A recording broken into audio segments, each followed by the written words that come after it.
G'day YouTube, Warbles on a lot here, with part 2 of my review of 30th of March 2019's New Scientist magazine, taking up at page 17. Headline: Exploding Star Shoots Pulsar into Space Like Cannonball. And this is apparently what came out of the telescope. Need a push? You would be hard-pressed to find a more powerful one than that from a supernova, an explosion in which a dying star ejects most of its mass to leave a compact core behind called a pulsar. In the image above, the blast has happened and the pulsar is racing away. It is seen with a streak of particles and magnetic energy stretching behind it for 13 light years. The pulsar is at the left end of the yellow tail, heading away from the big bubble, which is made up of the debris from the supernova. It is very rare to get a pulsar to get enough of a kick for us to see this, said Frank Schnitzel at the National Radio Astronomy Observatory in Virginia. In a statement, he and his colleagues observed the incredible scene with a radio telescope in New Mexico called the Very Large Array. They reported their result at a meeting of the American Astronomical Society in California. The pulsar is 6,500 light years from Earth. It is speeding away from the supernova at more than 1,100 kilometres per second, fast enough to let it escape the Milky Way.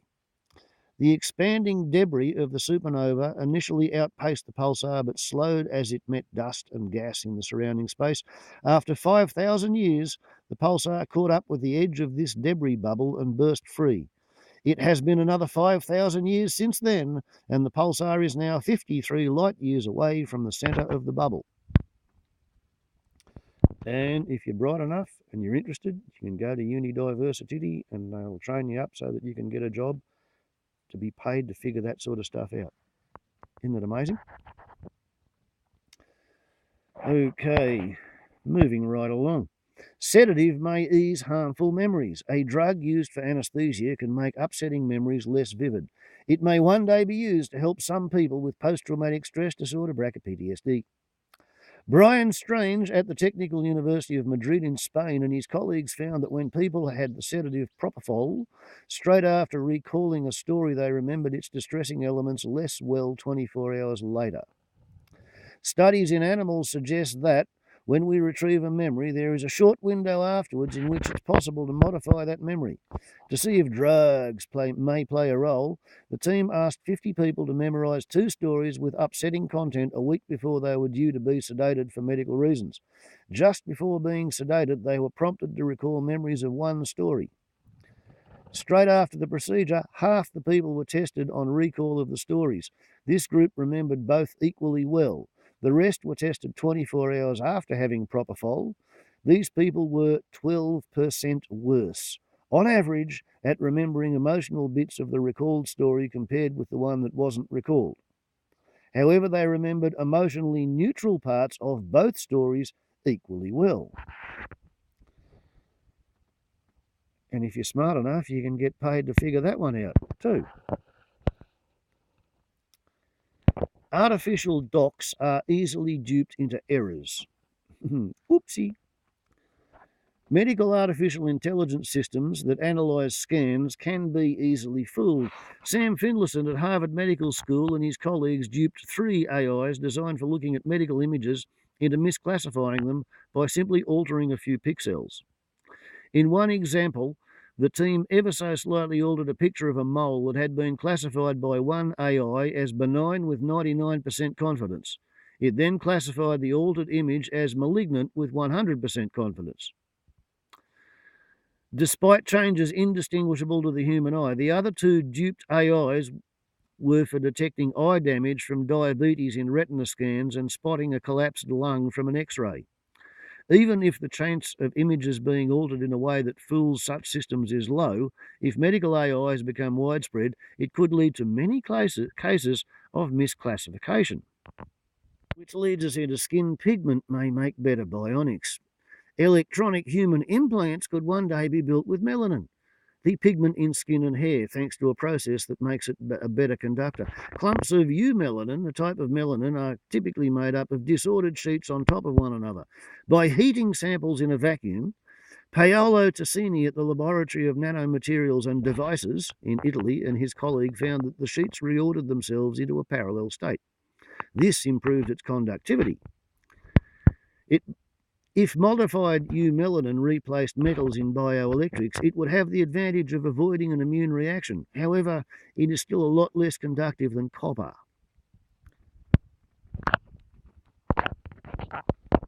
What do you think about that? Little old Mr. Whitetail. Really? Here's one for the techno-optimists. Crop waste could power jet engines.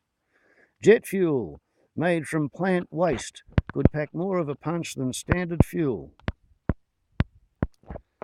Okay, we will read on. It may eventually help to power greener aviation. Flying produces 2% of global carbon emissions, a figure projected to soar to in excess of 10% by 2050. So numerous groups are working on ways of limiting fossil fuel use in aviation.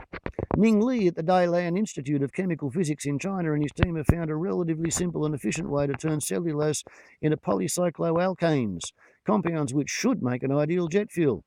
To avoid causing environmental damage, cellulose could come from non-edible parts of many crops. Although the team has yet to test the fuel in an aircraft, its properties suggest it will be good for the job.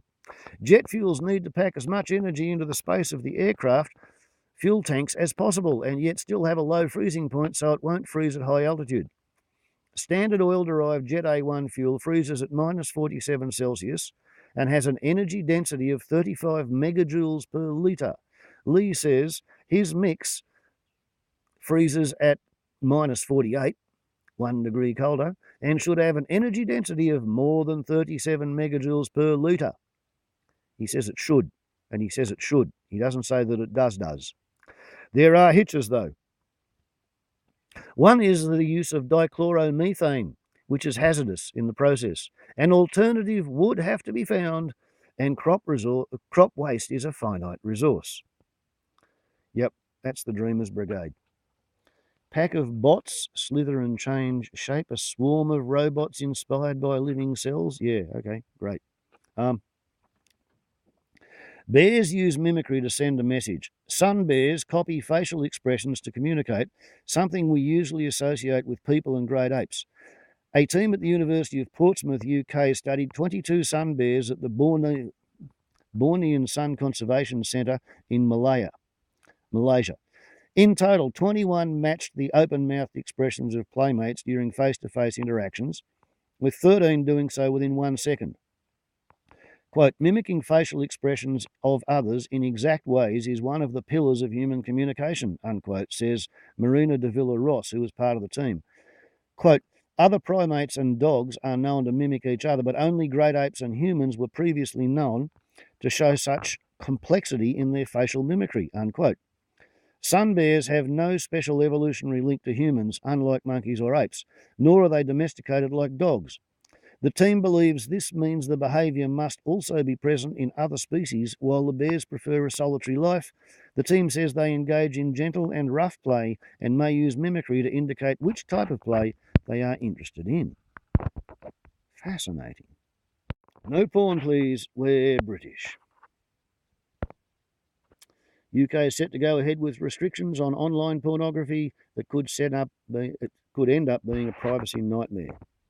Almost 60% of 11 to 16-year-old boys reported having actively searched for pornographic content. How surprising. It could be highly embarrassing if records of people's pornography use were publicly leaked. The move will see users blocked from virtually all websites hosting pornography unless they prove they are over 18.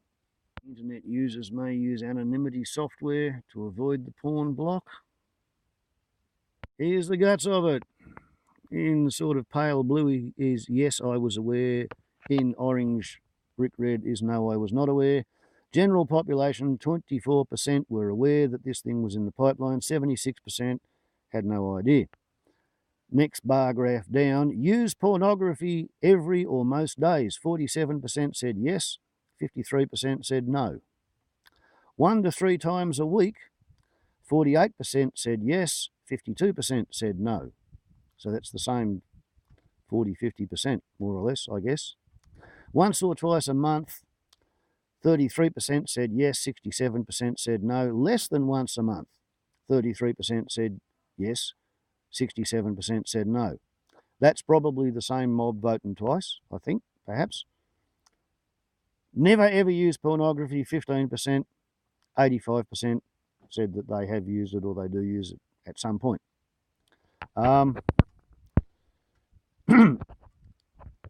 Shall we say that 15% might be telling the truth? And perhaps the 47%, 48% who use it 1 to 3 times a week, they might call that most days in their mind, perhaps. Yeah, nearly half people in Britain are using porn, and the government says you're going to have to prove you're 18 to do that, which of course provides a huge warehouse full of data for other people to hack and then use for all kinds of nefarious purposes. Then we have an article on why the diversity of researchers matters and a duty of care. Media coverage of suicides must do more than protect those at risk. The apparent suicide last week of Mike Thalassitis, a former contestant on the UK reality TV show Love Island, has once again thrust into the spotlight what we can do to protect the vulnerable. Any such death is one too many. It's encouraging to see ITV Love Island's broadcaster promising to provide access to psychological support before, during and after contestants appear on the show. Other broadcasters and production companies must now make the same commitments. Suicide is statistically a rare event. In the UK, of every 100,000 people, 10 will die by their own hand in a given year. This makes it nigh on impossible to identify not only those at risk, but also when they are suicidal. That is why keeping people safe and mitigating suicide risk when people are vulnerable is vital. This duty of care applies not just to producers of reality TV shows, but to the wider news media. We know that coverage of high-profile suicides can increase the risk of suicidal behaviour, but too often that coverage fails to highlight the complexity of each case. Suicide rarely has a single cause. It is generally the product of a complex set of circumstances, often beginning with early life trauma, later mental health problems, fear of failure, and a belief that loved ones would be better off if they were dead. In the UK, the charity Samaritans maintains guidelines on how to report celebrity suicides. The basic message is simple: avoid speculation about causes, don't report explicit details about methods, and don't offer simplistic explanations. Do offer messages of compassion, hope, and recovery. Those guidelines should be adhered to. This isn't about censorship, but about keeping people alive. Suicidal thoughts wax and wane, and despite the unbearable pain, things can and do get better. Every life matters. Fuck, they're using rhyming poetry. We must work together to ensure that we protect everyone who is vulnerable, whatever degree of fame they achieve in life. So says Rory O'Connor, who's Professor of Health Psychology and Director of the Suicidal Behaviour Research Lab at the University of Glasgow, UK. Statistically rare event in the UK: of every 100,000 people, 10 will die by their own hand in a given year. Okay, that's 1 in 10,000 per year. And people are living about, let's say, 80, 82 years these days. Okay, so 1 in 10,000 divided by 82 equals, okay, 1 in every 121 people is going to commit suicide at some point during their life, or about 0.77519%. 0.77% rate of babies born are going to grow up to kill themselves across the whole population. It's an interesting idea. And of course, they're British statistics, not Australian.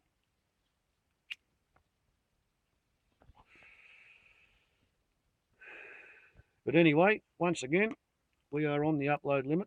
So therefore, before moving from comment to analysis,